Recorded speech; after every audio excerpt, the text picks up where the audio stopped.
بسم اللہ الرحمن الرحیم۔ تو اب 11واں پارہ رات کو پڑھا گیا، سورہ توبہ کا اختتام اور سورہ یونس پڑھی گئی۔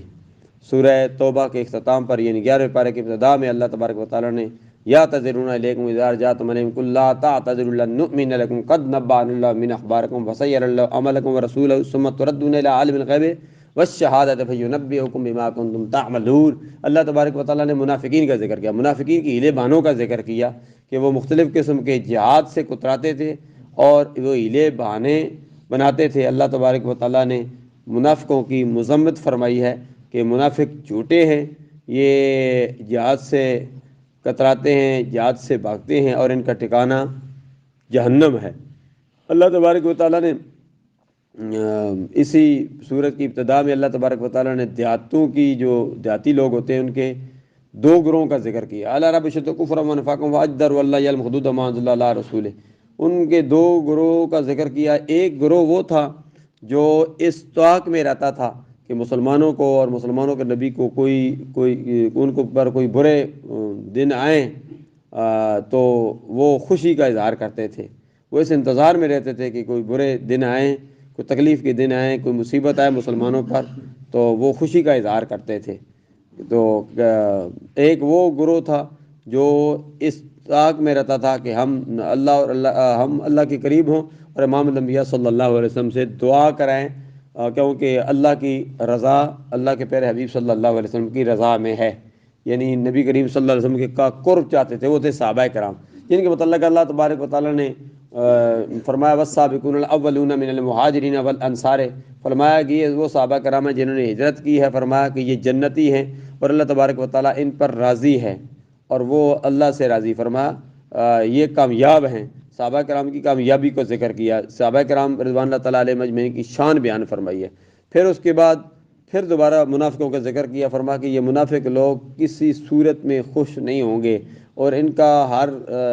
کا کام ہی یہی ہے کہ مسلمانوں کو تفرقے میں ڈالنا، مسلمانوں کے خلاف سازشیں کرنا، اور ان سازشیں کرنے کے لیے انہوں نے مسجد نبی کے مقابلے میں ایک مسجد بنائی، اس مسجد کا ذکر کیا گیا والذین اتخذوا مسجدا ضرارا وکفرا وتفریقا بین المؤمنین وارصادا لمن حارب اللہ ورسولہ من قبل ولیحلفن ان اردنا الا الحسنى واللہ یشہد انہم لکاذبون۔ فرمائیے منافق مسجد بنائیں گے، اس مسجد کا کہتے ہیں سجدہ کرنے کی جگہ، لیکن وہ مسجد نہیں ہے، وہ ہے درار، فرمایا وہ نقصان والی جگہ ہے، وہ مسلمانوں کو تفرقہ میں ڈالنے کے لیے، مسلمانوں کے خلاف سازشیں کرنے کے لیے، اور اللہ تبارک و تعالیٰ کے ساتھ انہوں نے اعلان جنگ کیا ہے، اور اس کے باوجود بھی یہ قسمیں بھی اٹھائیں گے وَلَا يَحْلِفُنَّ إِنْ أَرَدْنَا إِلَّا الْحُسْنَى، کہ ہمارا ارادہ بڑا اچھا ہے۔ اللہ فرماتا وَاللَّهُ يَشْهَدُ إِنَّهُمْ لَكَاذِبُونَ، میں اللہ ہو کر کہتا ہوں کہ یہ منافق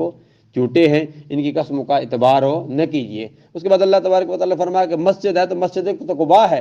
فرمایا مسجد قباء ہے جس کی بنیاد تقوی کی بنیاد پر رکھی گئی ہے۔ مسجد قباء کا ذکر بھی 11ویں پارے میں آیا، افمن اسس علی التقوی من اول یوم ان حق ان تقوم فیہ رجال یحبون ان یتطہروا واللہ یحب المطہرین۔ اللہ تبارک و تعالیٰ نے اس کے بعد نیک لوگوں کا ذکر کیا، مومنین کا ذکر کیا، ان کی شان بیان فرمائی، السابقون الاولون، ان کی شان بیان کی ہے کہ وہ سچ بولتے ہیں، وہ نماز قائم کرتے ہیں، وہ اللہ کی حدود کی رکھوالی کرتے ہیں، اللہ کی حدوں کی پامالی نہیں کرتے۔ اللہ تبارک و تعالیٰ نے فرمایا کہ آگے اللہ تبارک و تعالیٰ نے فرمایا کہ میں نے مومنوں سے جنت کے بدلے ان کی جانوں کو اور ان کی مالوں کو خرید لیا، ان اللہ اشتری من المؤمنین انفسهم واموالهم بان لهم الجنہ۔ فرمایا یہ جو جہاد بھی کرتے ہیں یہ بھی اللہ کی رضا کے لیے کرتے ہیں، اور جہاد میں جو ان کی جان جاتی ہے جان کے بدلے میں ان کو جنت دیتا ہوں۔ آگے اللہ تبارک و تعالیٰ نے 3 غزوہ تبوک کا ذکر ہو رہا ہے، اور غزوہ تبوک میں 3 صحابہ کرام تھے جو رہ گئے تھے کسی مجبوری کی بنا پر،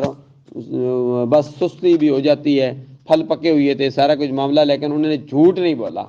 سچ بولا۔ صاحب ان کے متعلق وعید آئی ہے وعلی الثلاثۃ الذین خلفوا حتی اذا ضاقت علیہم الارض بما رحبت وضاقت علیہم انفسهم ظنوا ان لا ملجأ من اللہ الا الیہ ثم لیتوبوا علیہم ان اللہ هو التواب الرحیم۔ اللہ تبارک و تعالیٰ نے ان تینوں کے بارے میں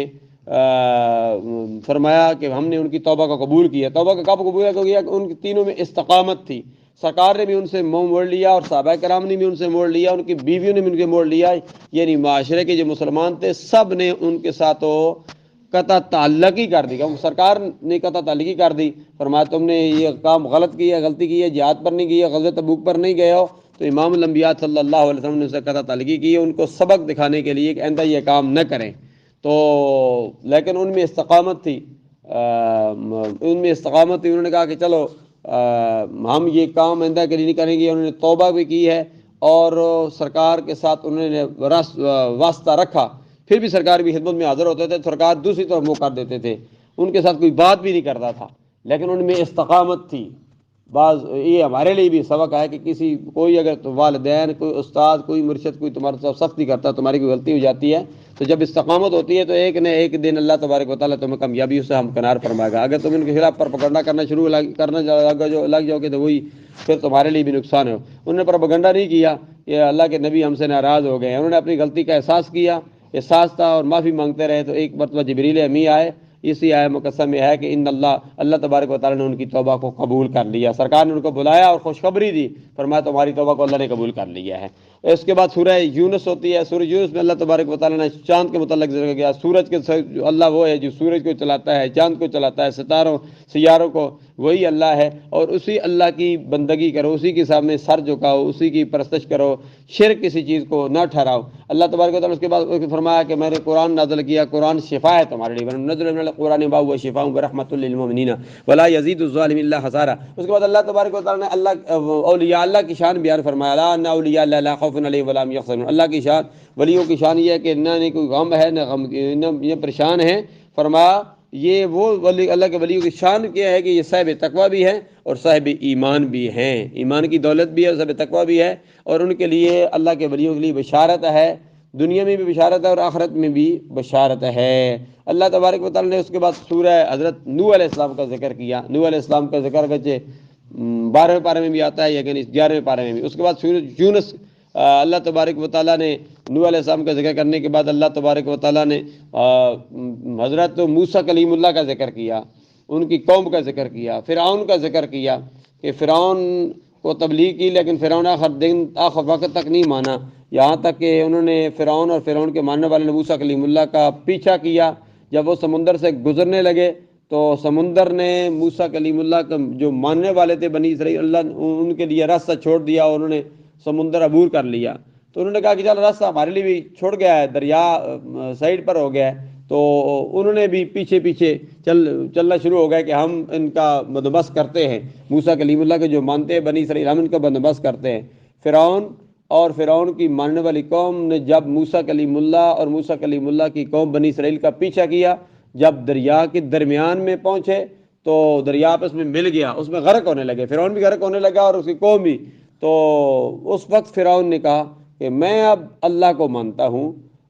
موسیٰ کلیم اللہ کو جو رب ہے اس کو مانتا ہوں، اب میں توبہ کرتا ہوں۔ اللہ تبارک و تعالیٰ نے فرمایا اب تمہارا توبہ کا وقت گزر چکا ہے۔ اللہ تبارک و تعالیٰ نے اس کو اسی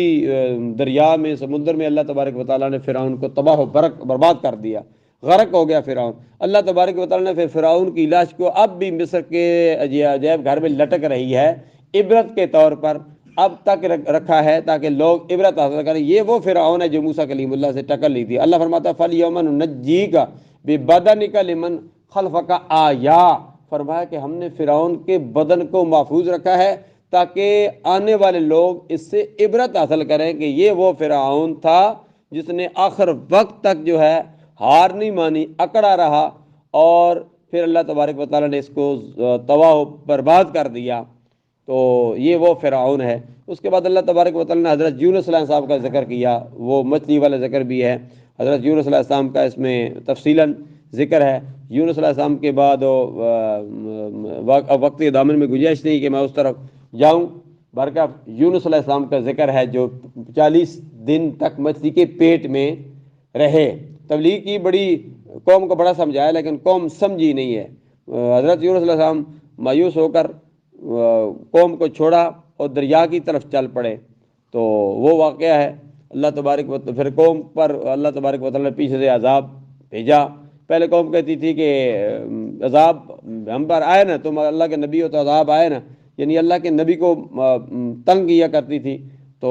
یہاں تک کہ ان پر عذاب آیا۔ اس کا ذکر ہے۔ اس کے بعد اللہ تبارک و تعالیٰ نے 12ویں پارے کی ابتدا میں فرماتا ہے وَمَا مِن دَابَّةٍ فِي الْأَرْضِ إِلَّا عَلَى اللَّهِ رِزْقُهَا وَيَعْلَمُ مُسْتَقَرَّهَا وَمُسْتَوْدَعَهَا كُلٌّ فِي كِتَابٍ مُبِينٍ کہ ہم نے ہر جاندار کے لیے، کوئی چیز بھی زمین میں چلتی ہے پھرتی ہے، جانور ہیں یا انسان ہیں، سب کی رزق کا ذمہ اللہ فرماتا ہے میں نے لیا ہوا ہے، میں رزق دیتا ہوں۔ وَمَا مِن دَابَّةٍ فِي الْأَرْضِ إِلَّا عَلَى اللَّهِ رِزْقُهَا وَيَعْلَمُ مُسْتَقَرَّهَا وَمُسْتَوْدَعَهَا كُلٌّ فِي كِتَابٍ مُبِينٍ۔ اللہ تبارک و تعالیٰ فرماتا ہے اس کے بعد کہ میں نے زمین، میں نے وَهُوَ الَّذِي خَلَقَ السَّمَاوَاتِ وَالْأَرْضَ فِي سِتَّةِ أَيَّامٍ، میں نے زمین و آسمان کو 6 دنوں میں پیدا کیا۔ اللہ فرماتا ہے اگر میں چاہتا کن تو زمین و آسمان 1 منٹ میں پیدا ہو سکتے تھے، لیکن میں نے بتایا کہ ہر چیز کا ایک ٹائم مقرر ہے، نمازوں کا ٹائم مقرر ہے، انسان کا وقت مقرر ہے، وقت پر آتا ہے، وقت پر جاتا ہے، کوئی 50 سال زندگی گزارتا ہے، کوئی 100 سال زندگی گزارتا ہے، اس لیے میں نے زمین و آسمان بھی بنایا تھا، اس کے لیے بھی وقت 6 دنوں میں میں نے بنائے۔ اس کے بعد اللہ تبارک و تعالیٰ نے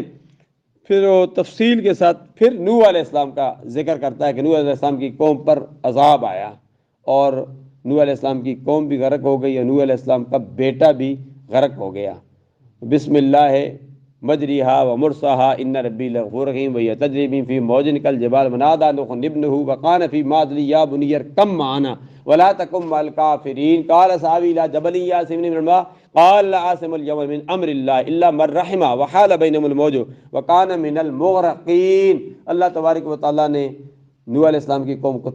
غرق کر دیا، پانی کا طوفان آیا، پانی دریاؤں پہاڑوں تک چڑھ گیا، یہاں تک کہ انہوں نے مٹکے بنا لیے کہ ہم اس میں بیٹھ جائیں گے، ڈوبیں گے نہیں، یہاں تک کہ پھر نوح علیہ السلام کا جو بیٹا کافر تھا وہ بھی اس پانی کی نظر ہو گیا، وہ بھی تباہ و برباد ہو گیا، غرق ہو گیا۔ جو اللہ تبارک و تعالیٰ سے یہ بتانا چاہتا ہے کہ اگر جو اللہ کو نہیں مانے گا، اللہ کے پیارے نبی کو نہیں مانے گا، حکم عدولی کرے گا، چاہے وہ کسی نبی کا بیٹا بھی ہو، چاہے کسی نبی کی بیوی بھی ہو، تو وہ بھی تباہ و برباد ہو جاتی ہے۔ یاد رہے کہ سابقہ یا انبیاء کرام یا جنہوں نے نہیں مانا، جو نکاح تھے کافروں کے آپس میں، وہ نکاح ان کے جہیز تھے، ان کی اولاد بھی آگے جہیز تھی، اور ان کا اگر بیٹا ہوگا تو وہ حلالی ہوگا، نکاح جائز تھا، کافر کا کافر کے ساتھ نکاح وغیرہ یہ ہو سکتا ہے۔ آگے بندہ جو آگے بچہ ہوتا ہے وہ فطرت اسلام پر پیدا ہوتا ہے، وہ آگے والدین ہوتے ہیں اس کو یہودی بنا دیں، نصرانی بنا دیں۔ لوط علیہ السلام اللہ کے نبی ہیں، بیوی کافرہ ہے۔ اسی طرح فرعون ایک متکبر تھا، کافر تھا، لیکن فرعون کی بیوی حضرت آسیہ رضی اللہ تعالی عنہا مومنہ تھی، اور قیامت کے دن حضرت آسیہ سرکار عبد کرام صلی اللہ علیہ وسلم کے نکاح میں ہوں گی، اسی طرح مریم بھی سرکار کے نکاح میں ہوں گی، اور اسی طرح نوح علیہ السلام اللہ کے نبی ہے لیکن بیٹا جو ہے وہ کافر تھا۔ بات ساری ایمان کی ہوتی ہے، ایمان ہوتا ہے تو وہ انسان جنتی ہے، ایمان نہیں ہے تو اس کے لیے جہنم ہے۔ اللہ تبارک و تعالیٰ نے جہنم اور جنت دونوں بنا دیے ہیں۔ رب کی بارگاہ میں دعا کرتے ہیں اللہ تبارک و تعالیٰ ہمیں وہ کام کرنے کی توفیق عطا فرمائے جس میں اللہ کی رضا ہو، ہمیں ہر اس کام سے بچائے جس میں اللہ کی ناراضگی ہو۔ ربنا تقبل منا انک انت السمیع العلیم وتب علینا انک انت التواب الرحیم۔ یا اللہ ہمارے معاملات میں آسانیاں پیدا فرما دے۔ یا الہ العالمین دین مصطفیٰ صلی اللہ علیہ وسلم کی ترویج کے لیے کام کرنے کی توفیق عطا فرما۔ یا اللہ ہم سب کو وہ کام کرنے کی توفیق عطا فرما جس میں تیری رضا ہو، ہمیں ہر اس کام سے بچا جس میں تیری ناراضگی ہو۔ رمضان شریف کی صحیح معنی میں عزت و تقریم کرنے کی توفیق عطا فرما۔ جمعۃ المبارک میں بابرکت ایک ساتھ آتی ہے جو قبولیت والی ساتھ ہے، یا اللہ وہ ساتھ ہم سب کو نصیب فرما۔ اور رمضان شریف میں ایک رات آتی ہے جو نزول قرآن کی رات ہے، یا اللہ وہ رات بھی ہم سب کو نصیب فرما۔ تمام بیماروں کو صحت کلی عطا فرما، ہمارے گھر میں اتحاد اتفاق کی دولت نصیب فرما، جو مانگا وہ بھی عطا فرما، جو نہیں مانگا بن مانگے عطا فرما۔ جن ماؤں بہن اور بچوں نے ہمیں دعا کے لیے کہا ہے ان کے حق میں دعا قبول و منظور فرما۔ ونفوض امرنا الی اللہ ان اللہ بصیر بالعباد الرحمن یا ارحم الراحمین۔